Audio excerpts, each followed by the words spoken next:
Fala, seu ilícito! Fala, sua ilícita! Tudo bem com você?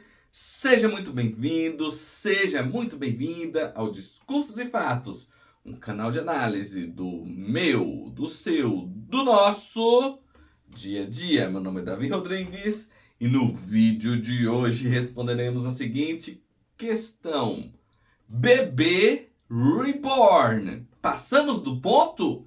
Perdemos a noção? Interrogação. E o primeiro ponto que a gente tem que tratar é do surgimento dessa questão do bebê reborn.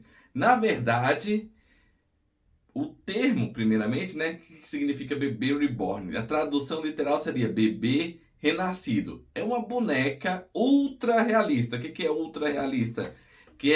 Imita muito os aspectos do verdadeiro bebê, de um bebê humano verdadeiro. Não é aquela boneca tão plastificada e comum. Ela é feita de forma artesanal, esses bebês reborns, e são vendidos a um preço bem mais alto que as bonecas, até pelo trabalho que você tem de fazer. E é chamado de reborn porque você pega um molde de uma boneca comum e aí vai artesanalmente, a pessoa vai lá, artesã, colocando os cabelos e tal, fazendo os traços para deixar bem parecido mesmo com o bebê humano. Por isso que chama de bebê reborn. E como é que isso saiu da bolha? Na verdade, era uma a partir de um programa de TV, acho que foi da Luciana Gimenez, mostrando acho que um parto lá no bebê reborn. E aí saiu da bolha. Cada desses assuntos tem seu nicho, né? E fica lá no seu nicho.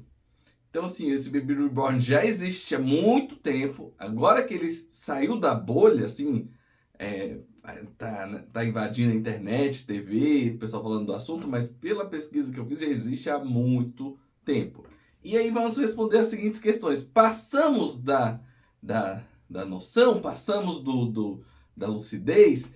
É importante, primeiramente, para responder essa pergunta, ver quais são as aplicações do bebê reborn. Por incrível que pareça, sim, não é essa questão do abuso, do abuso, eu digo assim, da ação sem noção. Ele tem finalidade, inclusive, terapêutica. Com a ajuda do psicólogo, né, com a terapia, muitas mães que perderam bebês ou não podem ter filhos, elas tratam dessa questão de não ter filho, de ter perdido, para superar o trauma, superar um luto. Então, assim, você já vê que tem uma aplicação médica muito válida. Além disso, ele é muito usado, esse bebê reborn, para aulas para pais de primeira viagem. Então, assim, o casal lá vai ter um filho e tal, aí não sabe como pegar, como cuidar, onde bater quando tiver engasgado, essas coisas. Então, um bebê ultra realista ajuda bastante. Então, você já vai vendo que ele tem finalidades médicas e instrutivas. E tem também a questão do hobby. E é nessa questão do hobby que a gente está falando que pode ter, assim, ultrapassar os limites do bom senso. Mas vamos lá, o hobby normal. Como é que é o hobby normal? A pessoa tem lá como se tivesse um carrinho, um menino com um carrinho. E brinca com um bebê e tal. E tem gente que faz reunião para mostrar as bonecas e tal. Gente, cada um com seu hobby. Não vou nem dar pitaco nisso. Hobby é hobby, cada um tem o seu. Qual é o problema? E aí é essa parte que a TV tá dando muito destaque, como se fosse algo inovador, algo novo, algo moderno, principalmente moderno, algo do nosso tempo, uma coisa do nosso tempo que os psicólogos, não sou eu, são os psicólogos que estão falando, meu irmão, se você tá fazendo isso, se ligue, venha para cá, ter uma consulta conosco, porque isso não é normal. O que não é tão normal, que já indica assim uma questão de uma patologia, quando você começa a humanizar o boneco. Como assim humanizar o boneco? A pessoa falar assim, olha, um exemplo muito interessante que eu não vi, eu pesquisei bastante, o que eu vi sobre isso foi muito piada, e algumas indicações de que talvez existisse, mas é só quando você entra no grupo e começa a ter sua boneca e tal, é aí que as pessoas vão te apresentar. Creche para bebê reborn. Aí já começa a ser com atividades para você deixar o boneco lá, e aí ele vai sendo, vai mostrando, filmando o boneco fazendo diversas atividades. Aí os psicólogos falam: olha, muito cuidado com isso. Outro ponto também, porque você está simplificando coisas que não podem ser simplificadas. Por exemplo, é realmente um vínculo humano com um ser vivo, um caso, um bebê humano. Porque tem também o vínculo, por exemplo, com o. A gente fala muito os pais de pet, né? Mas a diferença é notável. Primeiro que o pet é um animal vivo, né? Assim, a gente tem que falar meio óbvio, né? Um ser vivo, ele faz coisas que você educa e faz coisas que você não educa e tem suas vicissitudes, suas vontades, seus desejos. O problema geralmente falado em relação ao pet é quando a pessoa, o pai de pet, né? Quando a pessoa quer humanizar o cachorro, não respeita a cachorrice do cachorro, a gatice do gato, os instintos do animal, porque ele tem sua própria forma de se comportar. Então, se considerar exatamente como humano, aí os psicólogos falam: olha, temos que trabalhar essa questão. Aí volta para o boneco. O boneco não tem vontade, o boneco não tem desejo, não tem a bonequice do boneco. Não tem instinto, é só a projeção da pessoa sobre o boneco. Então, assim, a partir do momento que você começa a achar que o boneco tá triste, que o boneco tá não sei o que o boneco precisa socializar, que o boneco precisa. Aí os psicólogos falam: olha, tem uma questão aqui a ser tratada. Isso não tá do ponto de vista são, não tá muito são. No nosso português vulgar aqui, não psicológico, não tá normal.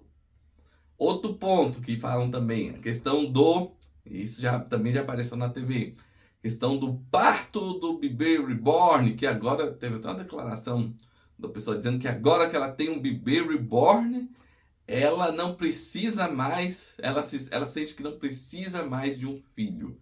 Aí a gente diz: ainda bem que você não teve um filho, porque eu não sou pai, mas eu sou filho. Todo mundo é filho, né? Necessariamente. Foi filho. É filho, foi filho. Então, assim, a gente sabe que a gente tem nossas vontades. Às vezes a gente faz uma coisa, o pai não gosta. Tem os atritos e tal. Então, assim, projetar para um boneco que ele é o seu filho, assim, projetar mesmo, achar mesmo e fazer coisas como se fosse realmente uma criança, tendo ele como um filho. Aí, num adulto, né? Eu tô falando isso pro adulto, né, gente? Porque criança tem toda a questão do imaginário, da construção. Tô falando no adulto. Aí, realmente, é muito mais grave. Os psicólogos falam: olha, você tem que ver alguém, tem que começar a conversar, porque você está simplificando, você está deixando rasa relações que são muitíssimo complexas. É como se fosse um fast food de relação complexa. Você está botando no raso coisas que são muito, muito, muito significativas na ação humana, na vida humana. Por exemplo, um parto. Ó. Às vezes você pode usar o bebê reborn para simular um parto, para a mãe entender os aspectos que vão acontecer quando ela estiver tendo uma criança, assim, como forma educativa. Outra coisa é você criar um parto de um bebê reborn como se fosse o seu filho nascendo. Diferença do parto para um parto real: dor, sangue, expectativas e medo, né? Porque um parto real pode. Você não sabe o que pode acontecer. Então, assim, e vai vir no parto real vai vir o filho de verdade que vai demandar muitíssimos cuidados do casal. Então, assim, é isso que eles falam. Quando você começa a simplificar, plastificar as relações humanas desse jeito, procure ajuda especializada. Então, assim, é o uso que você faz do boneco, não é o boneco em si. Respondendo a questão se nós perdemos a noção, depende do uso que você faz do boneco. Se é lúdico ou se começou a ir para um lado mais da psicose, do simplificação de relações humanas, achar que o boneco está vivo. Então, a pessoa que for mexer com o bebê reborn, ou você falar de alguém com o bebê reborn, aí a gente avalia essa situação antes de dizer que ele está certo, ele está errado. Não julgue diretamente, né? Veja a situação de cada um. Esse é o vídeo de hoje. Muito obrigado. Até a próxima. Valeu!